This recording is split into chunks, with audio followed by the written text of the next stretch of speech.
ప్రియమైన వారలారా, ప్రభువైన యేసుక్రీస్తు నామములో ఈ రాత్రి వేళ ఈ గుడికకు చేరవచ్చిన మీ అందరికీ ప్రభువైన యేసుక్రీస్తు నామములో అందరికీ వందనాలు. పాటల ద్వారా దేవుని స్తుతించడానికి దేవుడు కృపనిచ్చాడు. పాటల్లో ఆయనే తోడుగా ఉండి మహిమ ఘనత ప్రభావాలు పొందాడు.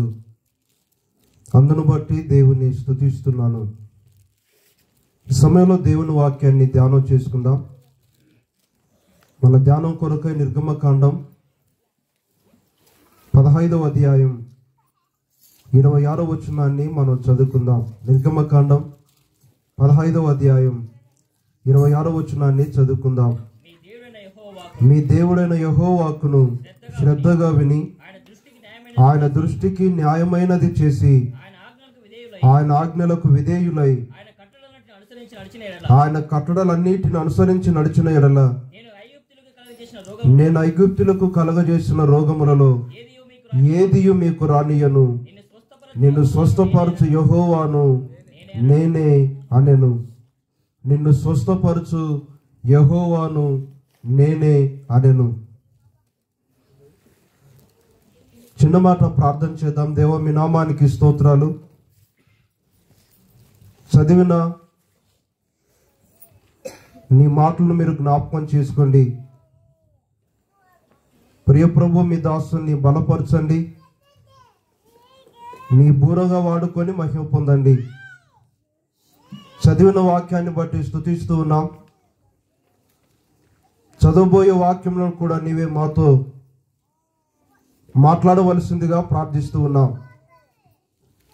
నువ్వు మాతో మాట్లాడుతూ ఉంటుండగా వినడానికి కావలసిన ఓపికను, గ్రహించడానికి కావలసిన జ్ఞానమును దేవా మీరే అనుగ్రహించి సహాయము చేసి మాతో మాట్లాడి మహిమ పొందుమని ప్రభు అయిన యేసుక్రీస్తు వారి దివ్య నామంలో ప్రార్థించి వేడుచున్నాము తండ్రి, ఆమేన్. ఈ రాత్రి వేళ నిర్గమకాండం 15వ అధ్యాయం 26వ వచనాన్ని మనం చదివాం. ఇశ్రాయేలీయులు వారి జీవితంలో ఐగుప్తు దేశం నుండి కానాను దేశమునకు వారు ప్రయాణము చేస్తూ ఉంటుండగా 14వ అధ్యాయంలో ఎర్ర సముద్రం వారికి ఎదురుగా వచ్చింది. ఎర్ర సముద్రం వారికి అడ్డుగా వచ్చినప్పుడు వారు ఎంతగానో భయపడిన వారుగా మోషేతో ఇలాగూ తెలియజేశారు, ఐగుప్తులో మాకు సమాధులు లేవని, ఈ అరణ్యంలో చావడానికి తీసుకొని వచ్చావా అని తెలియజేసినట్లు దైవ గ్రంథం సెలవిస్తూ ఉంది. దేవుడు అద్భుత రీతిగా ఇశ్రాయేలు ప్రజల్ని ఎర్ర సముద్రాన్ని ఆరిన నేలగా చేసి వారిని నడిపించాడు. 15వ అధ్యాయంలో వారు దేవుని స్తుతించిన వారుగా, ధనుల గీతం ఎత్తి దేవుణ్ణి గణపరిచిన వారుగా 15వ అధ్యాయం అంతా మనం చూడవచ్చు. చదివిన ఈ వచనంలో దేవుడు వారితో తెలియజేస్తున్న, దేవుడు వారితో జ్ఞాపకం చేస్తున్న మాట ఏంటంటే, నిన్ను స్వస్థపరచు యెహోవాను నేనే అన్న సంగతి మనం చదువుతూ ఉన్నాం. దేవుడు ఇశ్రాయేలు ప్రజలతో ఈ మాట తాను తెలియజేస్తూ ఉన్నాడు. ప్రియమైన వారలారా, ఒక వాగ్దానం మన జీవితంలో నెరవేరాలి అంటే ఆ వాగ్దానము షరతుతో ఉంటుంది. వాగ్దానం దేంతో ఉంటుంది? షరతులతో ఉంటుంది. ఒక వ్యక్తి ఉద్యోగం రావాలి అంటే ఊరికైనా ఉద్యోగం ఇస్తారా? కష్టపడి చదవాలి. ప్రియమైన వారలారా, మాత్రమే కాదు, గవర్నమెంట్ ఏర్పాటు చేసే ఆ యొక్క ఎగ్జామ్స్లో ఏం కావాలి? పాస్ కావాలి. అప్పుడు మాత్రమే ఉద్యోగం రావడానికి వీలవుతుంది. అలాగే దేవుడైన యెహోవా తన ప్రజలతో ఈ మాటలు తాను వాగ్దానం తెలియజేస్తున్నాడు.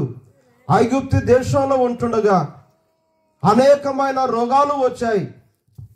ఐగుప్తు దేశంలో ఐగుప్తులకు కలగజేసిన రోగాలలో ఏది మీకు రానియను అంటూ దేవుడు సెలవిస్తున్న మాట ఏంటంటే, నిన్ను స్వస్థపరచు యెహోవాను నేనే అని తాను తెలియజేశాడు.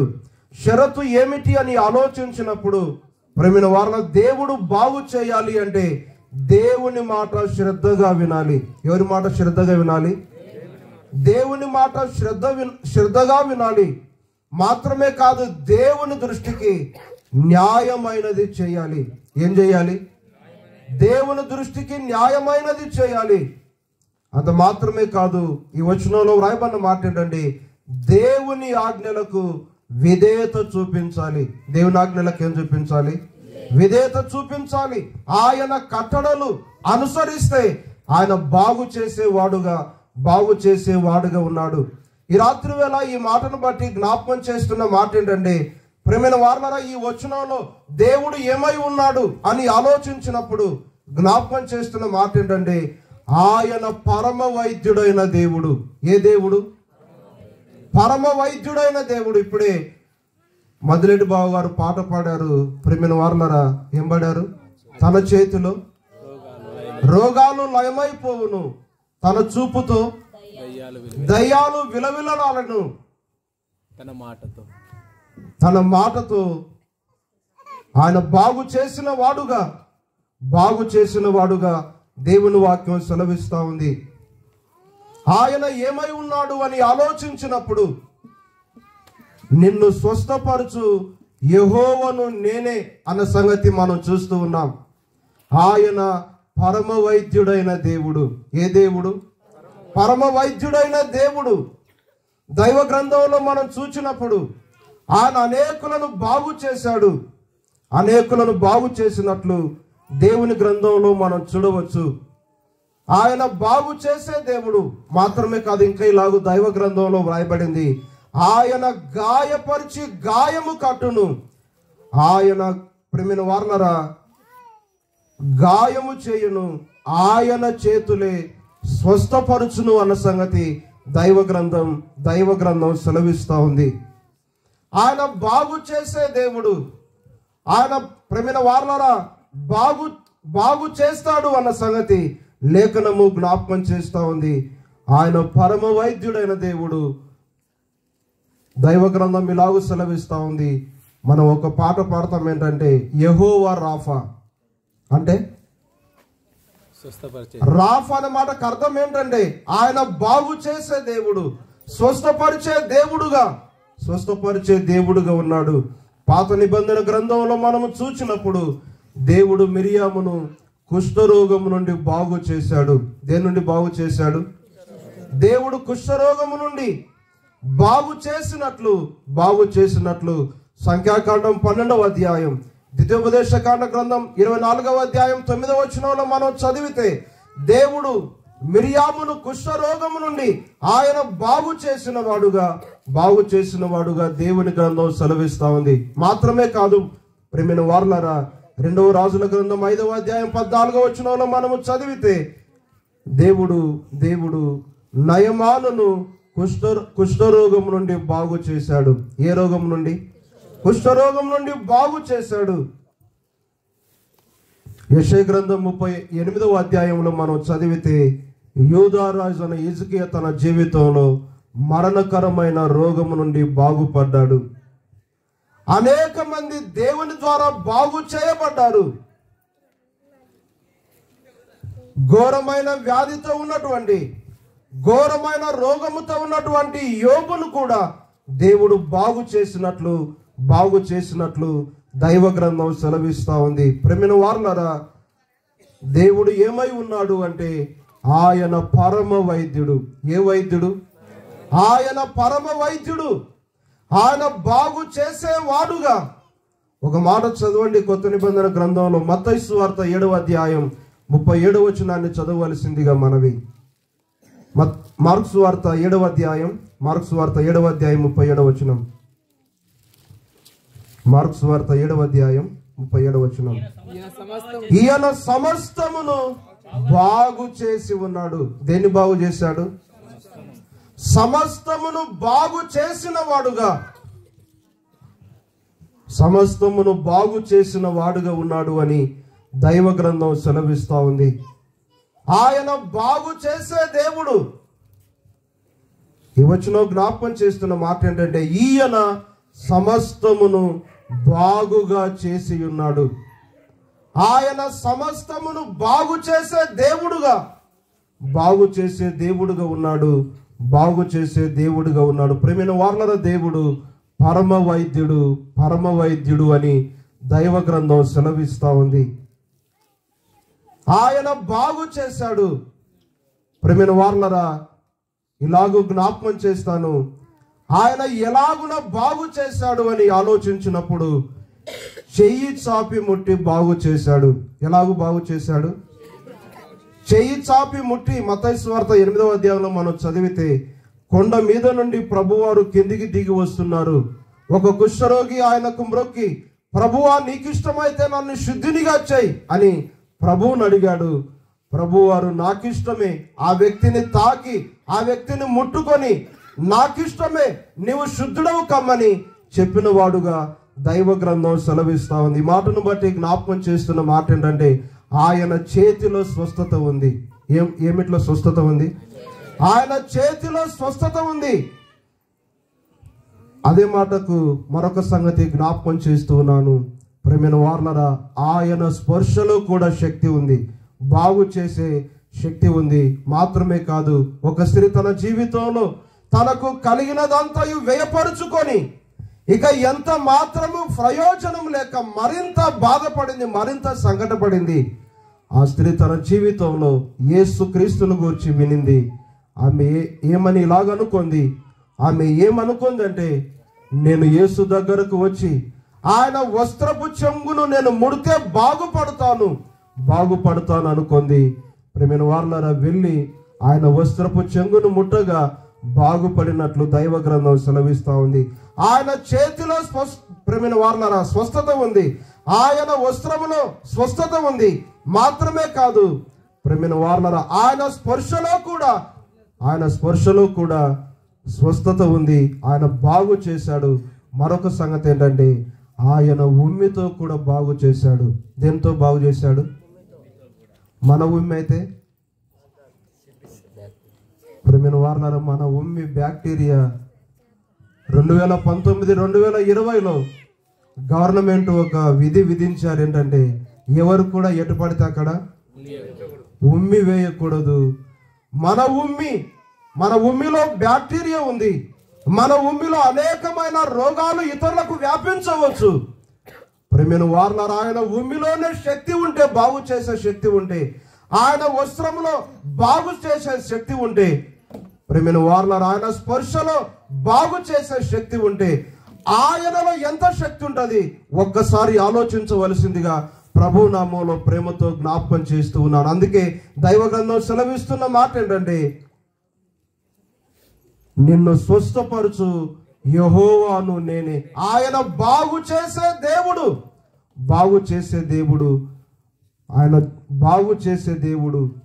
ఆయన ఎందుకు బాగు చేయవలసి వచ్చింది అని ఆలోచించినప్పుడు, మానవుని యొక్క స్థితి ఏమైంది అని ఆలోచించినప్పుడు ఒక మాట చదువుకుందాం. యెషయా గ్రంథం. దేవుడు బాగు చేసేవాడుగా, ఆయన పరమ వైద్యుడుగా ఉన్నాడు. మానవుని యొక్క స్థితి, మానవుడు ఏ స్థితిలో ఉన్నాడు, మానవుడు ఎలాంటి వాడుగా ఉన్నాడు అని ఆలోచించినప్పుడు యెషయా గ్రంథం 1వ అధ్యాయం 5-6 వచనాలు చదవవలసిందిగా మనవి. యెషయా గ్రంథం 1వ అధ్యాయం 5-6 వచనాలు. నిత్యము తిరుగుబాటు చేయుచు మీరేలా ఇంకా కొట్టబడుదురు, ప్రతి వాడు నడినెత్తిని వ్యాధి కలిగి ఉన్నాడు. ఏం కలిగి ఉన్నాడు? అందరు చెప్పాలి, ఏం కలిగి ఉన్నాడు? ప్రతి వాడు వ్యాధి కలిగి ఉన్నాడు. 6వ వచనాన్ని కూడా చదవవలసిందిగా మనవి. అరకాలు మొదలుకొని తల వరకు స్వస్థత కొంచెమైనను లేదు. ప్రతి వాడు నడినెత్తిని వ్యాధి కలిగి ఉన్నాడు. అరకాలు మొదలుకొని తల వరకు స్వస్థత కొంచెము కూడా లేదు. ఈ మాటను బట్టి జ్ఞాపకం చేస్తున్న మాట ఏంటంటే, ఆయన ప్రేమైన వార్లారా ఏమై ఉన్నాడు అని ఆలోచించినప్పుడు దేవుడు పరమ వైద్యుడైన దేవుడు. ఏ దేవుడు? ఇంకా కొంచెం గట్టిగా చెప్పండి. ఏ దేవుడు? పరమ వైద్యుడైన దేవుడు. యెషయా గ్రంథం 1వ అధ్యాయం 5-6 వచనాలను బట్టి జ్ఞాపకం చేస్తున్న మాట ఏంటంటే, వైద్యుడైన దేవునికి దూరముగా ఉన్న పాపరోగి. మానవుడు దేనికి దూరంగా ఉన్నాడు? వైద్యుడైన దేవునికి మానవుడు ప్రేమైన వారలారా దూరమైపోయాడు. దైవ గ్రంథం ఇంకా ఇలాగూ సెలవిస్తా ఉంది. ఏంటంటే మనమందరము తెలిసిన ఎరిగిన మాట ఏంటంటే ఇర్మియా గ్రంథం 17వ అధ్యాయం 9వ వచనం, హృదయము అన్నిటికంటే మోసకరమైనది, అది ఘోరమైన వ్యాధి గలది, దాన్ని గ్రహింపగలవాడెవడు అని దైవ గ్రంథం సెలవిస్తా ఉంది. మానవుడు వ్యాధితో ఉండడానికి, మానవుని యొక్క బలము తగ్గిపోవడానికి, ఇప్పుడు ఒక ప్రశ్న ఏంటంటే అనారోగ్యంతో ఉండే వ్యక్తి బలంగా ఉంటాడా, బలహీనతతో ఉంటాడా? చాలా బలహీనతతో ఉంటాడు. మానవుని యొక్క వ్యాధికి, మానవుని యొక్క బలహీనతకు కారణం ఏమిటి అని ఆలోచించినప్పుడు దైవ గ్రంథం ఇలాగూ సెలవిస్తా ఉంది. ఏంటంటే 31వ కీర్తన 10వ వచనం ఇలాగూ వ్రాయబడింది, నా దోషమును బట్టి నా బలము తగ్గిపోవచ్చున్నది. దేన్ని బట్టి బలం తగ్గిపోయింది? దోషాన్ని బట్టి, పాపాన్ని బట్టి. అర్థం కావడానికి జ్ఞాపకం చేస్తున్నాను. ప్రియమైన వారలారా, తాత చక్కగా చూస్తున్నాడు కానీ మనకి ఏం అవసరమయ్యాయి? తాత చక్కగా చూడగలుగుతున్నాడు, మనకి కళ్ళజోడు అవసరమయ్యాయి. దానికి గల కారణం ఏంటంటే బలము తగ్గిపోయింది. బలము తగ్గిపోయింది. ఆయన పరమ వైద్యుడైన దేవుడు, పరమ వైద్యుడైన దేవునికి దూరముగా ఉన్నటువంటి పాపరోగి అన్న సంగతి దైవ గ్రంథం సెలవిస్తా ఉంది. ప్రేమైన వారలారా, అందుకే దైవ గ్రంథంలో ఇలాగూ వ్రాయబడింది, ఏ భేదమును లేదు, అందరూ పాపము చేసి దేవుడు అనుగ్రహించు మహిమను పొందలేకపోతున్నారు. పరమ వైద్యుడైన దేవుడు పాపరోగముతో ఉన్న మానవుని యొద్దకు ఆయన దిగి వచ్చి ఆయన ఏం చేశాడు అంటే సర్వ మానవాళి పాప రోగమును ఆయన భరించాడు. ఏం చేశాడు? సర్వ మానవ పాప రోగమును ఆయన భరించిన వాడుగా దైవ గ్రంథం సెలవిస్తా ఉంది. ప్రేమైన వారలారా, ప్రభువైన యేసుక్రీస్తు వారు నీతిమంతుడు, నిరపరాధి, ఏ దోషము చేయని వాడు అని తీర్పు తీర్చబడింది. ఒక కోర్టులో ఒక వ్యక్తిని ఈయన నిరపరాధి, నీతిమంతుడు, ఏ దోషం కూడా లేదు అని చెప్పిన తర్వాత ఆ వ్యక్తికి ఏం చేస్తారు? నిరపరాధి, నీతిమంతుడు, ఏ దోషం లేనివాడు అని ప్రియమైన వారలారా కోర్టు న్యాయము చెప్పిన తర్వాత, తీర్పిచ్చిన తర్వాత ఆ వ్యక్తికి ఏం కలిగిస్తారు? విడుదల కలిగిస్తారు. ఆయన నిరపరాధి, నీతిమంతుడు, పాపము లేనివాడు అని తీర్పు తీర్చబడి ప్రియమైన వారలారా ఆయన శిక్షను భరించాడు. దానికి గల కారణం ఏంటంటే మన యొక్క పాప శిక్షను భరించాడు. ఎవరి యొక్క శిక్షను? మన యొక్క పాప శిక్షను భరించాడు. ప్రియమైన వారలారా, ఆయన మన శిక్షను భరించిన వాడుగా. అందుకే యెషయా గ్రంథంలో ఇలాగూ వ్రాయబడింది. యెషయా గ్రంథం 53వ అధ్యాయం 5వ వచనం చదివితే, మన అతిక్రమ క్రియలను బట్టి అతడు గాయపరచబడెను, మన దోషములను బట్టి నలగగొట్టబడెను, మన సమానార్థమైన శిక్ష అతని మీద పడెను, అతడు పొందిన దెబ్బల చేత మనకు స్వస్థత కలుగుచున్నది. ఎవరు పొందిన దెబ్బల చేత? ప్రభువైన యేసుక్రీస్తు వారు పొందిన దెబ్బల చేత మనకు స్వస్థత కలుగుచున్నది. ప్రభువైన యేసుక్రీస్తు వారు ప్రియమైన వారలారా ఆయన ముట్టుట ద్వారా బాగు చేశాడు, ఆయన స్పర్శ ద్వారా బాగు చేశాడు. మాత్రమే కాదు, తన ఉమ్మితో బాగు చేశాడు, నోటి మాటతో బాగు చేశాడు. పాప మానవుని రక్షించడానికి ఆయన ఏం చేశాడు అంటే తన రక్తమును కార్చాడు. ఏం చేశాడు? తన రక్తమును కార్చిన వాడుగా మన అతిక్రమ క్రియల కొరకై ఆయన గాయాలు పొందాడు. ఇక్కడనే వ్రాయబడిన మాట ఏంటంటే మన శిక్ష ఆయన మీద పడింది, ఆయన పొందిన దెబ్బల చేత మనకు స్వస్థత అన్న సంగతి 4వ వచనంలో ఇలాగ వ్రాయబడింది. నిశ్చయముగా అతడు మన రోగములను భరించెను. ఏం భరించాడు?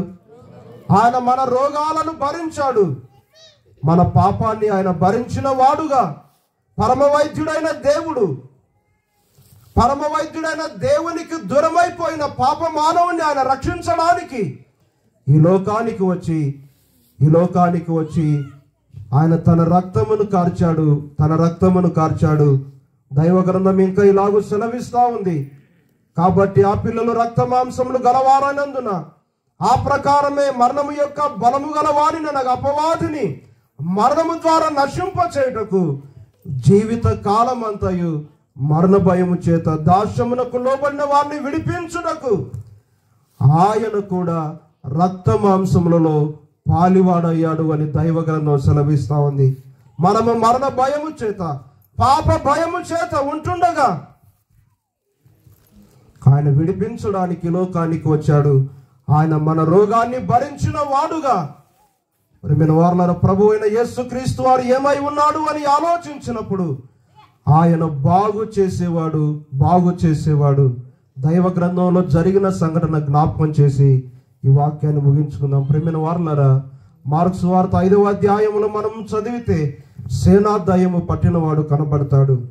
ఆ వ్యక్తిని ఆ గ్రామంలో ఉండే వారు అనేక రీతులుగా బాగు చేయడానికి ప్రయత్నం చేశారు. ప్రియమైన వారలారా, కాళ్ళకు చేతులకు ఏం వేశారు? సంఖ్యలు వేశారు. ఎవడు కూడా ఆ వ్యక్తిని బాగు చేయలేకపోయారు. ప్రియమైన వారలారా, ఆ వ్యక్తిని ఎవరు కూడా బాగు చేయలేకపోయారు. ఆ వ్యక్తి యొక్క స్థితి ఏంటంటే కేకలు వేయడం, తన దేహాన్ని తానే గాయపరుచుకోవడం. ఇలాంటి స్థితిలో ఉంటుండగా యేసుక్రీస్తు ఆ వ్యక్తి దగ్గరకు వచ్చి ఆ వ్యక్తిని బాగు చేశాడు. ఏం చేశాడు? ఆ వ్యక్తిని బాగు చేశాడు. చరిత్ర తెలియజేసే సత్యం ఏంటంటే యేసుక్రీస్తు సేనాదయం పట్టిన ఒక్కరిని బాగు చేయడానికి 30 మైళ్ళు ప్రయాణము చేశాడు. ఎన్ని మైళ్ళు ప్రయాణం చేశాడు?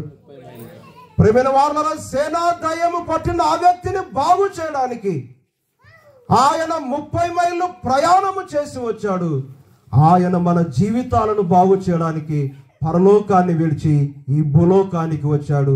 ఆయన ప్రేమను అర్థం చేసుకొని ఆయన జీవితాలను బాగు చేసే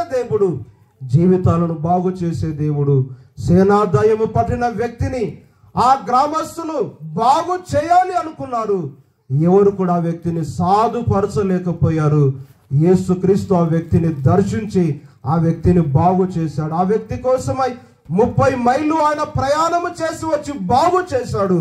మనల్ని బాగు చేయడానికి ఆయన పరలోకము నుండి ఈ భూలోకానికి దిగి వచ్చాడు. ఇంకా ఈ రాత్రి వేళ ప్రియమైన వారలారా, ప్రభువును స్వీకరించని వారు, ఆయన ఇచ్చే రక్షణ పొందని వారు రక్షణ పొందవలసిందిగా ప్రభు నామములో ప్రేమతో జ్ఞాపకం చేస్తూ ఉన్నాను. దయగల దేవుడు ఈ మాటలు ఆశీర్వదించును గాక.